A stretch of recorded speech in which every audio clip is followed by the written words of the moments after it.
AC थोड़ा ठंडा करो साहिल, बहुत ज़्यादा गर्मी है, थोड़ा और ठंडा कराओ। हाँ जी, आप सब लोग ना चुप हो जाते हो ना तो मेरी धड़कन तेज हो जाती है, पता नहीं क्या। आप लोग अपना एंजॉय करिए, हम अपना काम कर रहे हैं, आप अपना अपना काम करिए। जिस जिसके साथ आए अपना एंजॉय करिए, पीछे वाले खुल के कर सकते हैं, वहां तक कैमरा नहीं जाता है।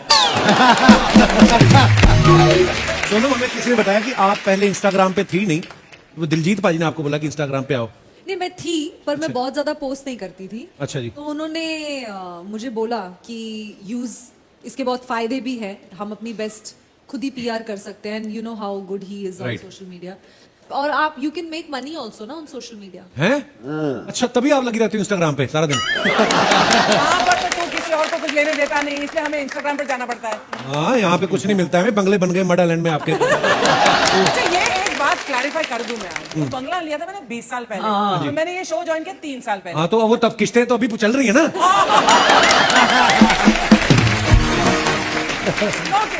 वहाँ पे गुरदास मान साहब का बंगलो भी है ना, वो ज्यादा जाते नहीं उधर, तो एक दिन दीवार फांद के कब्जा कर लिया उन्होंने। ताला नहीं खोलती, कहती ये इलीगल है।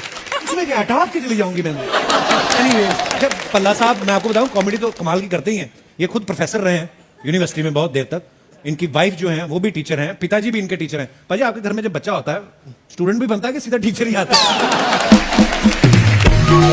भाजी बात बताओ, जब आप आदमी कॉमेडी करता है ना उसको सीरियसली कम ही लोग लेते हैं, आपके स्टूडेंट्स लेते थे आपको सीरियसली? सीरियसली ऐसा है, जब मैं किसी क्लास ले रहा था, एम्बेसी की कोई स्टूडेंट थी। अच्छा। जब ट्रिमेस्टर ब्रेक हुई तो मैंने सभी सब बच्चों को पूछता हूँ, बच्चे छुट्टियां कैसी रही? सर बहुत अच्छी रही। एक देहरादून से लड़की थी। अच्छा। मैंने पूछा बेटे छुट्टियों में कैसा रहा? कहती सर बहुत बढ़िया रहा। एक बात बताऊँ, आप बुरा तो नहीं मानोगे? मैं कहती कहती छुट्टियों में मैं टीवी देख रही थी घर में, तो आपका टीवी पे अचानक प्रोग्राम आ गया। अच्छा जी। और उस पे आप बांड बने हुए थे। तो मुझे इतनी खुशी हुई, मैंने अपना सारा टब्बर इकट्ठा कर लिया। पापा को बुलाया, चाचा को बुलाया, अपनी मम्मी को बुलाया, बहन को बुलाया, इधर आओ मैं आपको अपने प्रोफेसर दिखाऊं। मैंने कहा बेटे, फिर देखकर पापा ने कहा क्या? कहना पापा बोले अगर वहां ऐसे प्रोफेसर हैं बेटे, पढ़ने की जरूरत नहीं।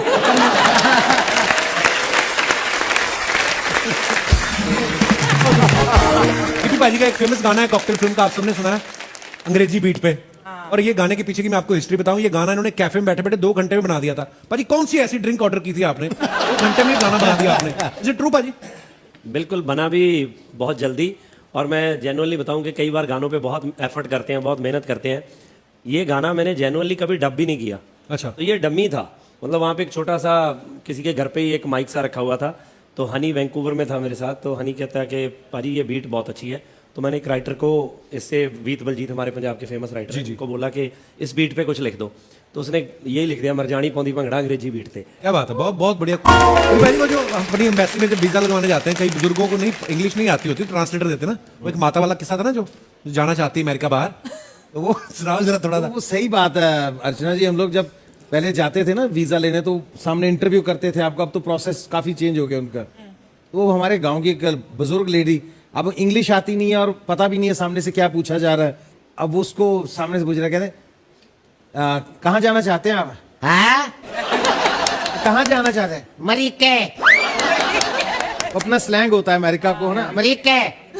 खड़े हैं साथ में, तो वो बता रहे हैं माता जी वो पूछ रहे हैं किस काम से जाना है आपको, है ना। ये जेड़ा अपना राजू दा मुंडा नहीं बटा बिल्ला, ओदे मुंडा होने वाला है। वीजा ऑफिसर ने इंग्लिश में कहा कि why you want to go there, there are so many doctors. तो उसने बोला, वो कह रहे हैं कि वहां पे बहुत डॉक्टर्स हैं, आपको क्या जाके करना है वहां पे अगर उसके बेटा होने वाला है तो? कहते होएंगे डॉक्टर, जो माइयां कर लेती हैं वो डॉक्टर नहीं कर सकते। उसने कहा कि वो वीजा ऑफिसर कह रहे हैं कि इस आधार पे आपको वीजा नहीं दिया जा सकता। कहते दे दोगे वीजा तो अच्छी बात है, वरना बेटे ने टिकट तो करा रखी है, फिर बिना वीजे के ही चले जाए।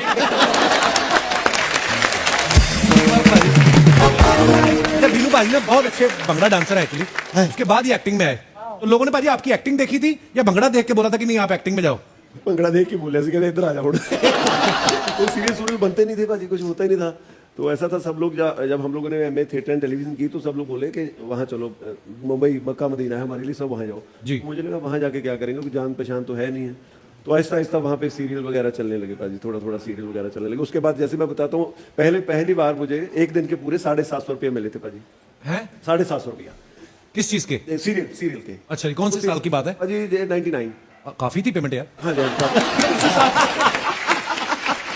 और वो महीने में 2-3 दिन होते थे भाजी। हमारा जो हीरो था ना उसमें भाजी, तो सामने तो पहली बार सुना था कि आपके साथ एग्रीमेंट होगा, कॉन्ट्रैक्ट होगा, तो हम लोग हैरान थे कि मुंबई के लोग तो सुने थे कि ऐसा करते हैं। मैंने कहा यार कमाल है यार, चलो वेरी गुड। हम लोग अपने आप प्राउड फील कर रहे थे। तो सामने डायरेक्टर बैठा तो बोला, हमारे पास एक हीरो था हमारा बलकर्ण, उसको बोला कि देखो भाई, हमें तो समझ आ गई कि 750 रुपये बोले आपको पैसे मिलेंगे, आप सिलेक्ट हो, आप हीरो हो, और 750, ठीक है ऐसा। उसको जीरो नहीं सुना और उसने तभी रोक लिया, बात सुनो, हम लोग 1 मिनट के ब्रेक दे दो, हम लोग सलाह करके बताते हैं। साइड पे लेके गया, बोला जवाब ना दो, 75 रुपये मेरी रहने कर लियो, तो नहीं कुछ जा रहा 75 रुपये कम कर लो।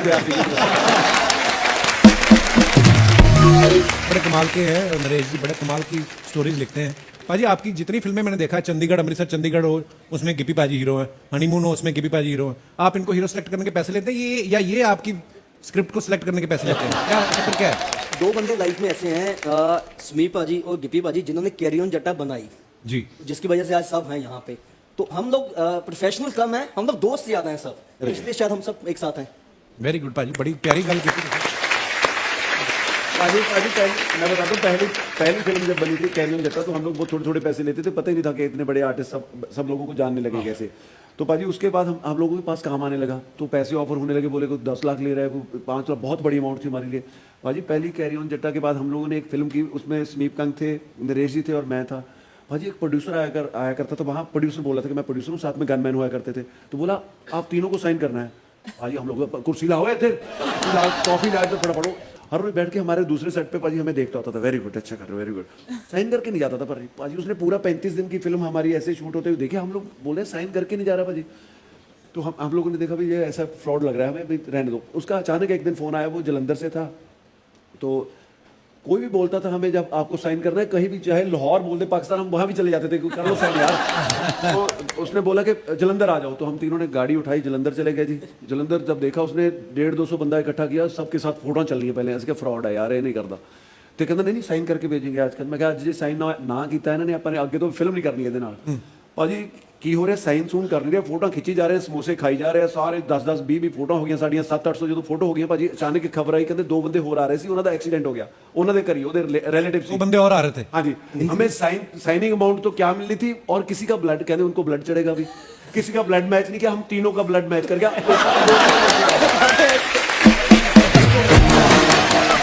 सबसे बड़ी बात तो भी अभी तो चलो फिल्मों की वजह से लोगों को पता चल गया कि ये बंदा पंजाबी है।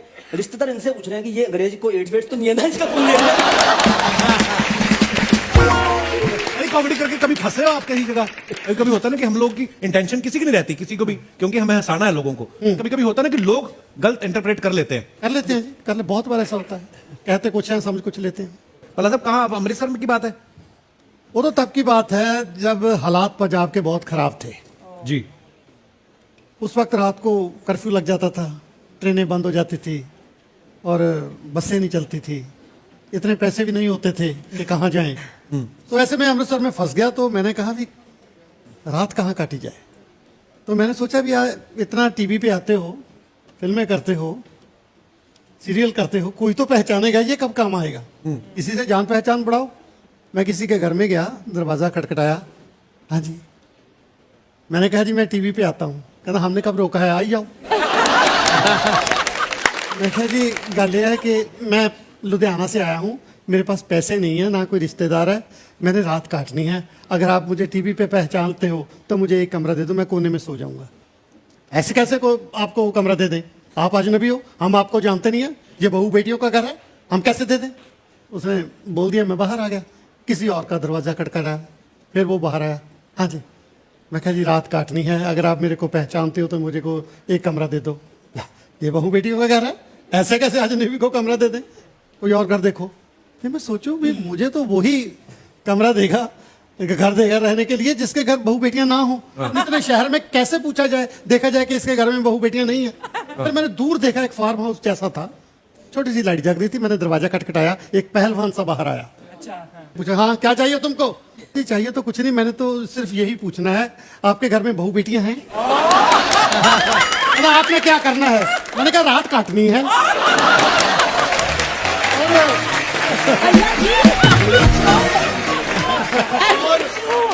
उसके बाद मुझे नहीं पता रात कैसे कटी, जैसे भी कटी, मैं जब उठा तो मैं समीप कंग जैसा था। इतना फेंका उन्होंने मेरे, तो अल्फाज ऐसे फिसल जाते हैं कई बार। और एक सबसे बड़ी प्रॉब्लम पल्ला साहब की ये भी है कि इन्होंने चाहे क्यूज देने हो या कुछ भी हो, कैमरा फेसिंग होनी चाहिए इनकी। हाँ, yes. मतलब जब कैरी ऑन जट्टा 2 का क्लाइमेक्स हम शूट कर रहे थे, सोनम मेरे पीछे बाइक पे बैठी थी, सब चेज हो रही थी, सब पीछे पीछे अपने, कोई मोटरसाइकिल पे, कोई स्कूटर पे, सब पीछे पीछे हैं। तो पल्ला साहब और उपासना जी पीछे वाले स्कूटर पे थे। पल्ला साहब जोर जोर से आवाजें मार रहे हैं, गिप्पी गिप्पी। मैं कहा पाजी की होया, कैमरा कितने आ? मैं कहा पाजी ड्रोन शॉट चल रहा है, ऊपर है, हली हली। अच्छा, इनका था कि इन्होंने आवाज मारी थी, जस रुक जा, तो अब ये बोल रहे हैं जस रुक जा।